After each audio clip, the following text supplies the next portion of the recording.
না না না এরকম কিছু না। ইন্ডিয়া সিরিজ নিয়ে আমাদের আলোচনা হচ্ছে, আমি ওদিনও লাস্ট দিনও বলেছি, আলোচনা হচ্ছে দুইটা বোর্ড আলোচনা করতেছে, ডেট উপরে নিচে হইতে পারে, ওটা ডিফারেন্স। আর এই টুর্নামেন্টটা কিন্তু আপাতত এখন যেহেতু একটা মিরপুরে আছে, এটা কিন্তু 2 মিনিটের মধ্যে বসুন্ধরা মাঠেও চলে যেতে পারে। এটা আমাদের নিজেদের টুর্নামেন্ট, যতক্ষণ মিরপুরটা ফ্রি আছে আমরা এখানে করার চেষ্টা করব। If the India series is locked and fixed, তখন আমরা ওইভাবে করে ডিসিশনটা নিই। এই কারণে মানে নাথিং নাথিং লাইক দ্যাট। প্রায় আমি প্রথমে বলেছি যে জিডি ট্রফি টুর্নামেন্টের নাম হবে, যতটা গেম ডেভেলপমেন্টের আন্ডারেই, যেটা নাম আমরা দিয়েছি জিডি ট্রফি। প্রাইজ মানি এগুলা ম্যাচ আপনার না, ধরেন ম্যান অফ দ্য ম্যাচেস, এটা জাস্ট যতটুকু তাদেরকে অ্যাপ্রিসিয়েট করার জন্য দরকার তাদেরকে ওইভাবেই করা হবে। I am sure with time এটা আপনারা জানবেন। Money is not very important. It's the competition that I am trying to create among themselves that is very important. আমরা একটা নতুন টুর্নামেন্ট লঞ্চ করতে যাচ্ছি, যেটার নাম হবে জিডি ট্রফি। এখানে পার্টিসিপেট করবে হলো আন্ডার-17, under-19, Bangladesh আন্ডার-17, Bangladesh under-19 and Bangladesh আন্ডার-23। ডিটেলসে যাওয়ার আগে আমার কাছে মনে হয় যে এই টুর্নামেন্টটা আমরা কেন করছি, এটার আউটকামটা কী, আর বা এটার আউটকাম থেকে আমরা কী পেতে চাই, এই জিনিসটা জানাটা খুবই জরুরি। আপনি যদি আমাদের আন্ডার-17-এর পুরো প্ল্যান দেখেন, so majority of the time আন্ডার-17 ক্রিকেটার্স যারা, তারা ক্যাম্পের মধ্যে থাকে। ওয়ার্ল্ড ওয়াইড আন্ডার-17-এর খুব বেশি টুর্নামেন্টস হয় না। ফর এক্সাম্পল এশিয়া কাপ হয় না, একটা সময় এশিয়া কাপ হইতো, বা কোনো ওয়ার্ল্ড কাপ, কোনো ওয়ার্ল্ড ইভেন্টও এটা হয় না। আন্ডার-19 ইজ দ্য থিং যেখানে Asia cup, world cup regularly হয়। সো আমাদের যেই কারণে এই পুরা টুর্নামেন্টটাকে আয়োজন করা is to challenge themselves. For example আন্ডার-17 যখন আন্ডার-23-র সাথে খেলবে, I completely agree and understand যেটা it will be challenging, it will be very challenging.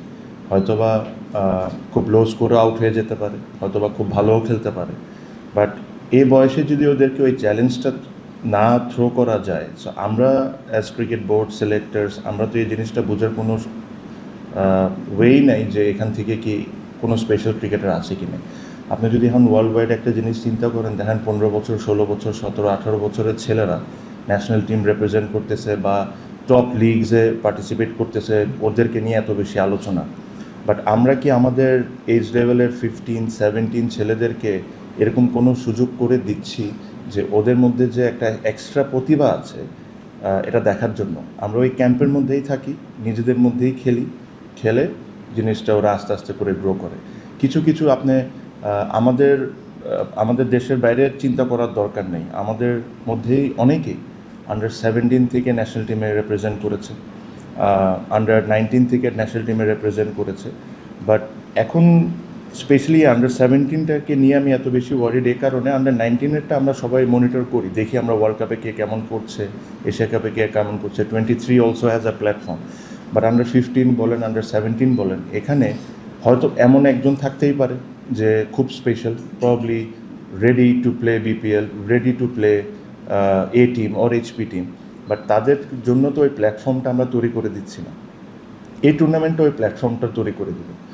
যখন একটা আন্ডার-17, বাংলাদেশ আন্ডার-17 যখন বাংলাদেশ 23-র সাথে খেলবে, again this will be challenging for most of the them. But এখান থেকে যদি একটা আন্ডার-17-এর ছেলে 3টা উইকেট পায় বা একটা 50 রান করে, imagine the confidence this guy is going to have. Or আমাদেরকেও আইডেন্টিফাই করার জন্য এটা খুবই ভালো একটা প্ল্যাটফর্ম হবে, যে দেখার জন্য যে না, he is ready for the next level. So that is the whole concept এটার পিছনে। আর এটা জাস্ট এই সিজনের জন্যই না, আমি আমাদের গেম ডেভেলপমেন্টের চেয়ারম্যানকে বলেছিও, রিকোয়েস্টও করেছি, সো দ্যাট এটা এভরি ইয়ারের ক্যালেন্ডারে যেরকম থাকে। সিমিলারলি আমরা চেষ্টা করব যে এটা ওমেন্সে করার জন্য, ওমেন্স ক্রিকেটকে আমার কাছে মনে হয় যে আমাদের ইম্পর্টেন্সটা এখন অনেক বেশি দেওয়া উচিত। বিকজ যদি আমাদের ওমেন্স টিমের পারফরমেন্স দেখেন, এই লাস্ট ওয়ার্ল্ড কাপে যদি দেখেন, প্রথমবারের মতো 2টা ম্যাচ জিতেছে, বাট তার বাইরেও যে 2টা ম্যাচে তারা কম্পিট করেছে, দে ওয়ার ভেরি ক্লোজ কিন্তু। So probably they need another 10-15% push or to improve 10-15-20% to win those games. But women ক্রিকেটটাকে আমরা এই মুহূর্তে আমার কাছে যেটা মনে হয় যে জাস্ট একটা নামের অবস্থা আছে, খেলছে, চলছে। Do we have enough proper planning? Probably not. So এই জিনিসটাকে ইম্পর্টেন্স দেওয়া আমাদের ওমেন্স ক্রিকেটের যে চেয়ারম্যান আছেন উনিও অসম্ভব সিরিয়াস এই বিষয়টা নিয়ে। সো সিমিলার কোনো কিছু প্রবলি এই সিজন যদি না হয় আমরা নেক্সট ইয়ার অনওয়ার্ডস থেকে ওমেন্সের জন্য ইন্ট্রোডিউস করব। সো দেখার জন্য যে কে অবস্থায় কোন জায়গায় আছে। এই টুর্নামেন্ট থেকে আমরা পরবর্তীতে হয়তো বা এইচপি অ্যাড করতে পারি, হয়তো বা আরও কোনো কিছু ইনোভেটিভ কোনো কিছু করতে পারি। বাট যে কনসেপ্টটা আমি আপনাকে বললাম যে ট্যালেন্টটাকে খুঁজে বের করা বা আইডেন্টিফাই করা, এটার জন্য একটা কম্পিটিটিভনেস টুর্নামেন্টটা দরকার। এখন যদি দেখেন 23 রিসেন্টলি মালয়েশিয়া ন্যাশনাল টিমের সাথে খেলেছে। So we took that challenge যে হ্যাঁ হয়তো বা মালয়েশিয়া ন্যাশনাল টিম খুব স্ট্রং টিমদের মধ্যে একটা না, বাট একটা 23-র সাথে যখন ওরা যখন এটা খেলে একটা কম্পিটিটিভনেস এসে যায়। 19-এর যখন ওরা বাংলাদেশে থাকে ট্রেনিংয়ের মধ্যেই থাকে, নিজেদের মধ্যেই ম্যাচ খেলছে। বাট এরকম ধরনের একটা টুর্নামেন্ট থাকাটা খুব ইম্পর্টেন্ট, সো দ্যাট আমরাও যারাই আছে ক্রিকেট বোর্ডে বা সিলেক্টর যারা আছেন তাদেরকে আইডেন্টিফাই করা যে হতে পারে এই টুর্নামেন্ট থেকে একটা 17 বছরের ছেলে নেক্সট 19 ওয়ার্ল্ড কাপে থাকতে পারে। বাট যদি এই টুর্নামেন্টই না থাকে, এই জিনিসটাই যদি আমরা না করি, তাহলে তো আমাদের এটা আইডেন্টিফাই করার কোনো সুযোগই নেই।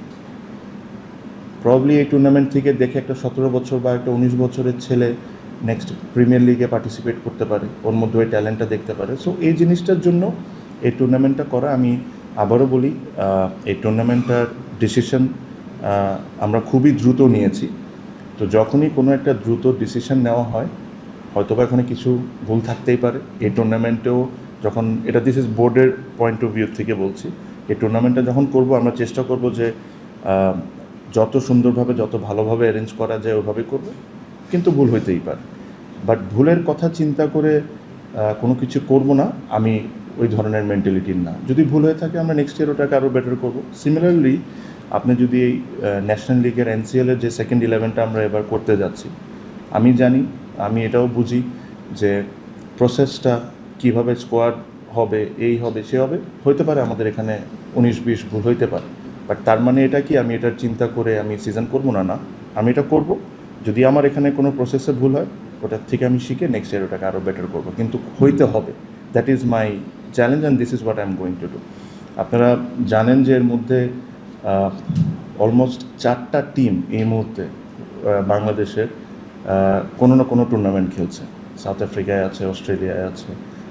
This is something very rare, মানে এটা নর্মালি হয় না। অ্যাকচুয়ালি ছিল 5টা টিম, আন্ডার 23ও রিসেন্টলি খেলেছে। সো যত বেশি খেলার অপরচুনিটি থাকবে, যত বেশি এরা বিভিন্ন কম্পিটিশন খেলবে, অতটা আমরা প্লেয়ার আইডেন্টিফাই করতে পারবো, অতটা আমাদের গ্রো করতে হবে। আমি যখন সিলেক্টেডদের সাথে কথা বলেছি, আমি কথাতে আমি সিলেকশনে একদমই বলতে পারেন ইনভলভ হই না। যদি কোনো সাজেশনস চায় বা আমার যদি মনে হয়, তখন আমি হালকা পাতলা 1-2টা কথা বলতে পারি। বাট আমার একটা message to the selectors is very clear, age should not be a matter. If a particular player is fit and performing, আর ও যদি বাংলাদেশকে 2 বছর 3 বছরও যদি সার্ভিস দিতে পারে, you should always count. Because আমার কাছে we all look for youngsters, young players, it is fine. But এটার কথা চিন্তা করতে করতে আমরা একটা অনেক বড় এক্সপিরিয়েন্সড ক্রিকেটারদেরকে কিন্তু ওভারলুক করেছি ওভার দ্য ইয়ার্স। সো আমার তরফ থেকে মেসেজটা is very clear, it is up to the selectors whom they are going to pick and not. So এইসব বিষয়, এই tournament was the main reason যে আপনাদেরকে রিকোয়েস্ট করা আসা। আর জাস্ট টুর্নামেন্ট করে দিলাম, বাট টুর্নামেন্টের পিছনে যে কী চিন্তাটা, এই জিনিসটা আমার কাছে মনে হয় this is my responsibility and game development chairman's responsibility to let you know, so that আপনারাও বুঝেন যে কী করবেন। আমি আপনাদের কাছে রিকোয়েস্ট করব যে এই 17 বছরের ছেলে হয়তোবা এই টুর্নামেন্টে হয়তোবা কয়েকটা ম্যাচ টেলিকাস্টও করবে। আমি যারা বাংলাদেশে যারা টেলিকাস্ট করেন তাদেরকে রিকোয়েস্ট করেছি just to give that feeling. Imagine আর 17-year-old প্লেয়িং ইন মিরপুর, তার মা বাবা তার বাসায় বসে তার খেলা দেখছে। The experience that they will have, this is what I want to give to them. তো আমি আপনাদেরকেও রিকোয়েস্ট করবো, আপনারাও যদি ওই সময় ফ্রি টাইম থাকে, আপনারাও অবশ্যই খেলার মাঠে আসবেন, দেখবেন, এটা জিনিসটাকে ওটা করবেন। যদি ওরকম পরিস্থিতি হয় যে একটা press conference after every match for a 17-year-old or a 19-year-old or a 23-year-old এসে এই জিনিসটা ফেস করা, দ্যাট ইজ অলসো ওদের আপব্রিঙ্গিংয়ের জন্য this all things are extremely important.